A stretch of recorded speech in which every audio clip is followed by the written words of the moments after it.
Today's review is on the Family Guy episode, Saturated Fat Guy. Great title for an episode like the name of the show, Family Guy, and the saturated fat guy in the episode would be Peter. The Griffin family watch a documentary called Food Kills, talking about the dangers of foods that will leave people obese. Lois decides to put the family on a diet for the family to be healthy. Meanwhile, Meg joins a roller derby team. Chris gets concerned for his sister's safety due to how physical everyone is. Peter obviously is not happy about the dieting, so he gets some junk food from the mini mart. Cleveland shows up and both him and Peter share a piece of sandwich, which Cleveland did not like the fact that Peter touched the sandwich. And it's funny because Cleveland had the nerve to touch Peter. And then Peter was just confused, like, I, I, I don't know what we're doing right now. And I like how Peter asked Cleveland who was the wife, Donna or Roberta.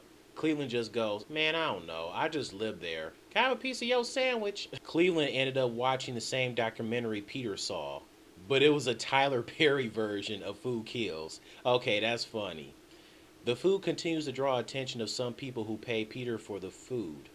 Peter then is inspired to open a food truck. Lois is not happy at all, to the point Peter refuses to return inside the house, since he knows he's just going to have nothing but healthy foods from now on, every single day. So he pretty much ends up living every day in the fast food truck. Peter figured he'll be fine, since he has all the delicious, yet not good to eat every day, fast food to eat. You know, Peter could have gotten some yogurt, fruits, and salad to eat at least besides those unhealthy, delicious foods. Also could have done some walking around the neighborhood. Peter, no surprise, gets bigger to the point he can't get out of the truck. Meanwhile, Meg falls during the competition, so a concerned Chris pushes her out the way. He ends up badly injured. Then there is the cutaway flashback when Chris runs around with scissors. As Peter watches TV, he flat out tells his own son he runs like a girl.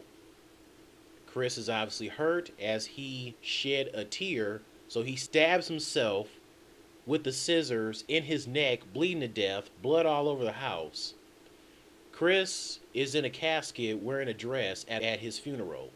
The family is sad and crying except for Peter as he says, if Chris wouldn't have ran like a girl, then he'll be wearing a suit. But since he ran like a girl, he wears a dress. Really? This cutaway was pointless and one of the worst cutaways in Family Guy history. You know, Family Guy, this show has a hit and miss with their cutaways at times. Sometimes the cutaways make sense and are good and funny.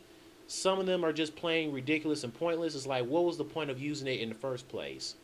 Chris stabs himself with scissors all because his own father says he runs like a girl, and Chris ends up wearing a dress because of that. Peter was like, hey, he's no longer living. There's nothing he can do about it to stop me. This was just this was just plain idiotic and stupid. Also, how is Chris alive, telling the cutaway flashback, but died when stabbing himself in the neck? That doesn't make any sense, especially since he was seen in a casket wearing a dress. This was like a staged, confusing cutaway flashback for Family Guy. Oh my goodness. Anyways, Meg apologized to Chris saying she should have listened, but Chris convinces her to continue doing what she loves to do. But the thing is, Chris says that he only got hurt because he had no business being out there. He didn't belong there. Okay, yeah, that's true, but the reason why you got hurt was due to the fact that saving your sister's life. You didn't want to see her hurt. So it's like one point Chris is concerned about her safety, that he doesn't want her to be part of the competition because it's too dangerous. But then he changes his mind and says that he sees that it's best that she continues doing what she loves, even though she may get hurt, and he's concerned about her safety. And I like how when Stewie mentions mentions period, because he knew what Meg was talking about, Chris was like, yeah, Stewie, I got it. I know what you're talking about. I know I'm not very bright in the head, but I knew what the heck she was talking about.